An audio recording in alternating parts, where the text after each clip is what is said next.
چند باتیں چونکہ اس دن بھی ابھی بھائی نے ڈیمانڈ کی تھی، میں نماز کے بارے میں اجازت ہے میں بتا دوں. جی جی یہ نماز جو ہے یہ نماز سب سے اہم مانا جاتا ہے پوجا یا عبادت مسلمانوں کی. وہ پوجا یا عبادت ایک ریچول ہو گئی. کچھ پاٹھ ریسیٹیشن ہوا، کچھ آسن ہوئے اور وہ کیا اور چلے آئے. کس کی مگر صاحب اللہ کی تھی.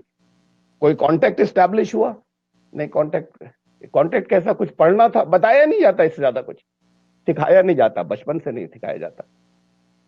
ایک حدیث ہے، پیغمبر محمد صلی اللہ علیہ وسلم نے کہا تھا کہ تمہیں بندگی ایسے کرنی ہے کہ کاننا کا طرح، جیسے کہ تم اسے دیکھ رہے ہو، جیسے کاننا کا جیسے کہ، یعنی یہ تصور کرنا ہے، یہ دھیان کے کرنا ہے، یہ اپنے مینٹالٹی بنانی ہے، یہ اسٹیٹ آف مائنڈ بنانا ہے کہ تم اسے دیکھ رہے ہو. اور پھر کہا نہیں کر پاؤ گے اگر تم نہیں کر سکے، اس لیے کہ جب دیکھنے کا کریں گے اسے جسے نراکار ہے تو پھر کوئی نہ کوئی تو باؤنڈریز آئیں گی. تو پھر کہا کہ پھر اچھا پھر یہ کرنا وہ بات کو پاسبل ہوگا. پھر شروع یہاں سے کرنا کہ یہ مت سوچو وہ کیسا ہے، لیکن وہ تمہارے ساتھ ہے، تمہیں دیکھ رہا ہے. اس میڈیٹیشن کے ساتھ میں نماز سٹارٹ ہونی تھی. یہ نماز کی روح تھی. اس کے اپنے ایڈوانٹیجز تھے. جو جماعت کی نماز تھی یا آسن تھے، ریسیٹیشن، ان کی اپنی امپورٹنس تھی. اب یہ صبح کیا، دوپہر کو کیا، آفٹرنون میں کیا، شام کو ایک پریسکرائب ڈوز تھی. اور ساتھ میں یہ بھی کہا تھا کہ 40 دن میں تمہارا ایمان کامل ہو جائے گا، پرفیکٹ. اب یہاں 40 دن کے چلوں پہ لے جاتے ہیں جماعت والے. ایمان کتنوں کا کامل ہوا آج تک؟ لاکھوں لوگ جا چکے، کتنوں کا ہوا؟ کیوں نہیں ہوتا؟ یا تو ان کی بتائی ہوئی بات غلط تھی، نسخہ غلط تھا. اور اگر نسخہ پرسکرپشن ٹھیک تھا تو کہیں پر اس کے یوز غلط ہو رہا ہے. دو میں سے ایک بات تو ہے.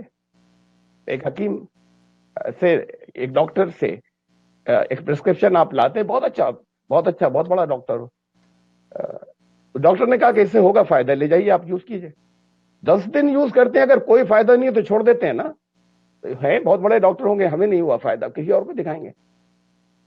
اب یہاں بتایا گیا کہ تمہاری نماز سے تمہارے اندر کیا چیز پیدا ہو جائے گی. کہا تمہاری زندگی پاک ہو جائے گی، تم دوسروں کے لیے رحمت بن جاؤ گے، تمہاری زندگی کے اندر سے ساری برائیاں ختم ہو جائیں گی. ان الصلاۃ تنہی عن الفحشاء والمنکر. تمہاری زندگی میں سے یہ نہیں کہ نماز پڑھتے ہو تو یہ چھوڑو لوگوں کو تنگ کرنا، برے کام کرنا، بلکہ یہ نکل جائے گا. نہیں نکلتا. وہ 15 سال سے پابندی سے نماز پڑھنے جاتے ہیں. ایک صاحب محلے والے کہہ رہے ہیں ہم جانتے ہیں ایک نماز بھی نہیں چھوڑتے، سب مسجد میں جماعت سے پڑھتے ہیں. پڑوسی کو ستاتے ہیں، زبان پر کنٹرول نہیں ہے، کسی ان کو دھکے دیتے ہیں جو عزت اکرام نہیں کرتے، یتیموں کو، دوسروں کو. یہ سب کچھ جاری ہے. نماز بھی جاری ہے 5 وقت کی پابندی سے. قرآن کہہ رہا ہے کہ نماز روک دے گی ان چیزوں سے. تو نسخہ پھر غلط تھا نا، غلط نکلا. وہ نہیں آ رہا، رزلٹ نہیں آ رہا. رزلٹ بتایا گیا تھا کہ یہ ہو جائے گا، تو چھوڑیے اسے کیوں کر رہے ہیں. اور اگر یہ یقین ہے کہ نسخہ صحیح ہے تو کہیں آپ سے غلطی ہو رہی ہے. اس کا ترکیب استعمال جسے کہتے ہیں وہ صحیح نہیں تھا، کہیں کوئی کر لے. یہ حضوری کی کیفیت کہ ہم اس کے سامنے حاضر ہیں اس وقت، یہ کنسنٹریشن، یہ میڈیٹیشن، یہ پارٹ تو نکل گیا. اور وہ اس کے اندر صرف آسن اور کچھ تلاوت اور کچھ پارٹ رہ گیا. یہ نماز کی باڈی ہے جو رہ گئی، اور نماز کی آتما یا روح نکل گئی. جب آتما نہیں رہتی تو باڈی کو ڈیڈ باڈی کہتے ہیں. تو پھر یہ نمازیں بھی تو سب ڈیڈ ہو گئی. اور یہ بھی کہا تھا انہوں نے پیغمبر مساجدہم عامرہ و خرابہ من الہدی. ایک دور وہ آئے گا، ایک زمانہ وہ آئے گا، مسجدیں بھر جائیں گی، بھری ہوئی ہیں. وخرابہ من الہدی، ہدایت و مارگدرشن کے کھنڈر ہوں گے. تو کچھ نہیں، آپ کو خود فائدہ نہیں ہو رہا اپنی نماز کا. اور اصل بات تو یہ کہ سوسائٹی کو بھی ہونا چاہیے، سب کو فائدہ ہونا چاہیے. کیسے ہوگا؟ اگر یہ میڈیٹیٹ کیا ہوتا سب طرف سے. میڈیٹیٹ کا مطلب سب طرف سے کٹ جانا، میڈیٹیشن اسے کہتے ہیں. انی وجہ تو وجہ الذی فطر السماوات والارض حنیفا وما انا من المشرکین. یہ نماز کی اصل نیت تھی کہ اب میں سب طرف سے اپنے آپ کو ڈیٹیچ کر لیا اور ٹوٹلی کنسنٹریٹ کر دیا اس کی طرف جو یہاں موجود ہے، جو مجھے دیکھ رہا ہے. اب صبح ہے، دوپہر ہے، کئی بار لگاتار تھی، یہ پھر پریکٹس اسٹور ہو جاتی ہے سب کانشیس مائنڈ میں. اور ایک میں اس کی مثال دیا کرتا ہوں، وہی میں ریپیٹ کروں گا یہاں پر، کہ جیسے شروع میں کبھی آپ نے بائک چلانا سیکھی تو بتایا گیا آپ کو کہ کب بریکس لگانے ہیں، کب ایکسیلیٹر اور دینا ہے، کب کلچ دبانا ہے، کب کہیں اسپیڈ کم کرنی ہے، کہاں بڑھا دینی ہے. اسے نالج کہتے ہیں، علم. اب شروع جب کیا تو جب آنکھوں نے دیکھا کوئی سڑک کراس کر رہا ہے تو اندر پروسیسنگ ہوئی، وہاں سے جواب آیا یہاں کیا کرنا تھا، پھر ویسے کیا. یہ سوچ سوچ کیا، کانشیس مائنڈ سے کیا. یہ سیکھنے کے دنوں میں ہوتا ہے. تھوڑے دن بعد پریکٹس ہو گئی، آپ بہت اسپیڈ سے چلاتے ہوئے جا رہے ہیں، ایک بچے نے سڑک کراس کی، وہ جھکائی دے کے آگے سے نکالا یا پیچھے سے نکالا یا بریکس لگا یا اور اسپیڈ دی. جو کچھ بھی کیا وہ بالکل صحیح کیا اور صحیح ڈیسیژن لیتے ہوئے چلے گئے. کانشیس مائنڈ گھر پر تھا، گھر کے بارے میں کچھ سوچتے ہوئے جا رہے تھے، بچے کو بچاتے ہوئے نکل گئے. کانشیس مائنڈ تو روڈ پر نہیں تھا. شاید چند مومنٹس کے بعد کوئی اگر روک کر پوچھے تو شاید یاد بھی نہیں ہوگا کہ ابھی کسی کو بچایا تھا. یہ کیسے بچا؟ یہ اگر سوچ کر رہے ہوتے کہ یہاں کیا کرنا تھا تو اتنی دیر میں تو بچہ مر جاتا، جتنی دیر میں آپ ریئیکٹ کرتے، اس کے اوپر عمل کرتے. یہ ہوتا یہ ہے کہ جب کسی چیز کی پریکٹس ہوتی ہے، ابھیاس، ریاض، تو اس سے ریلیٹڈ جتنی سچویشن ہوتی ہیں، جتنی طرح کی پاسبل ہوتی ہیں، اس پریکٹس کے بعد ان کے پیکٹس ہمارے پاس کسی اور ڈسک میں اسٹور ہوتے ہیں. وہ سب کانشیس مائنڈ ہے. وہاں سے ڈائریکٹ آرڈر آتا ہے. کانشیس مائنڈ کو پتا بھی نہیں چلتا. کانشیس مائنڈ گھر پر تھا، سب کانشیس مائنڈ سے آرڈر آیا، بریک لگانا یا تیزی سے جانا یا پیچھے سے نکالنا یا آگے سے کرتے ہوئے چلے گئے. یہی پریکٹس، اب یہی میڈیٹیشن آپ نے 40 دن لگاتار 5 وقت کیا ہے کہ میں اس وقت ایشور کے ساتھ، اللہ کے ساتھ، وہ یہاں موجود ہے، مجھے دیکھ رہا ہے، میرے ساتھ ہے. تو پھر یہ بھی سب کانشیس مائنڈ میں اسٹور ہو جائے گا. تو اب پھر اس کے بعد جس نے یہ نماز 40 دن کی پریکٹس 40 دن کر چکا ہے، وہ سوچ کر نہیں کہ مجھے دھوکہ نہیں دینا ہے کسی کو، سوچ کر کرنا تو سیکھنے کے دنوں کی بات تھی کہ اللہ رسول نے منع کیا ہے. اندر سے سب کانشیس مائنڈ سے آرڈر آئے گا کہ وہ دیکھ رہا ہے. یہ آپ کو معلوم بھی نہیں ہوگا، and you won't do it. پھر پڑوسی کو نہیں ستائیں گے، پھر دھوکہ کسی کو نہیں دیں گے. تو ایک سماج کے لیے، معاشرے کے لیے کمپیشن کے رحمت بن جائیں گے. اور اپنے لیے بھی، میں اپنے ایڈوانٹیجز بتا رہا ہوں، اپنے لیے پرسنل ایڈوانٹیجز. یہ تو ایک دوسروں کے لیے فائدے ہر حالت میں اس نماز سے، آپ کی انڈیویجول نماز سے بھی ہونی چاہیے. جماعت کی نماز کے تو ہیں اپنی جگہ، اور اپنے لیے بھی.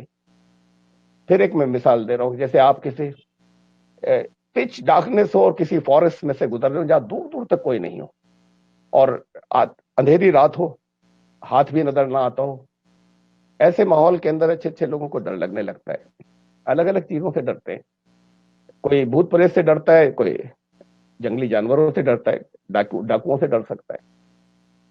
ایسے ماحول میں اگر ایک بچہ اور ساتھ میں ہو تو ڈر کم ہو جاتا ہے. یہ عجیب سائیکی ہے. بچہ تو لائبلٹی ہے. جن چیزوں سے ڈر رہے ہیں ان میں سے کوئی آ جائے تو اسے بچانا پڑ جائے گا. اکیلے ہوتے تو شاید زیادہ اپنے آپ کو پروٹیکٹ کرتے. لیکن یہ ہیومن سائیکی ہے کہ بچے کے ساتھ ہونے سے بھی ڈر کم ہوتا ہے.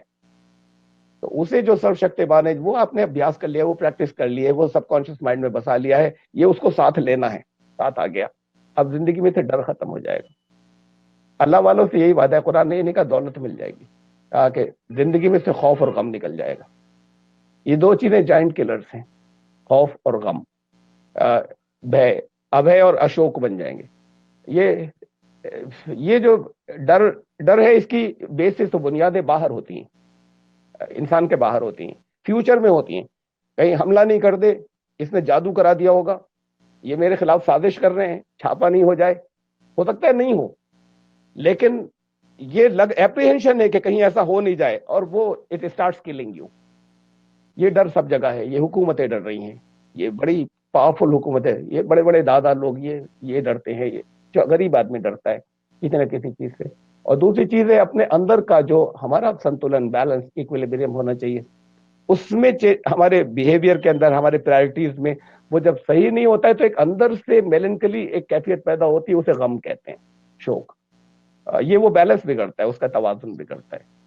تو یہ ختم ہو جائے گا. یہ دو چیزیں ختم ہو جائیں گی اس کے ساتھ کہ ایک احساس ہے، سوچ کر نہیں، وہ ساتھ میں مجھے کیا ڈر ہے، سب کام ہو جائیں گے نا.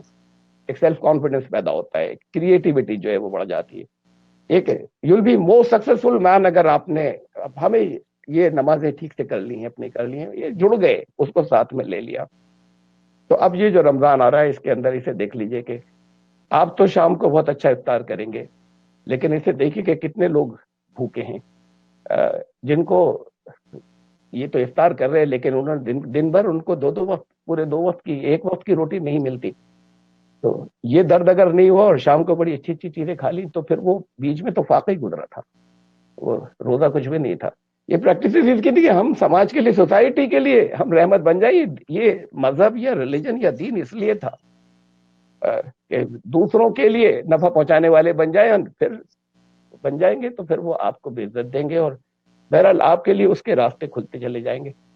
ہوتا کیا ہے، کہا قرآن نے تم پر جو بھی مصیبتیں آتی ہیں تمہاری اپنی وجہ سے ہوتی ہیں، ڈیسیشنز تمہارے اپنے کہیں غلط ہوئے تھے. ما اصابک من مصیبت فبما کسبت ایدیکم، تمہارے اوپر جو پریشانیاں آتی ہیں وہ کہتے اللہ نے کر دیا، یہ تمہارے اپنے غلط ڈیسیشن سے ہوتی ہیں، اس کا رزلٹ آتا ہے سامنے.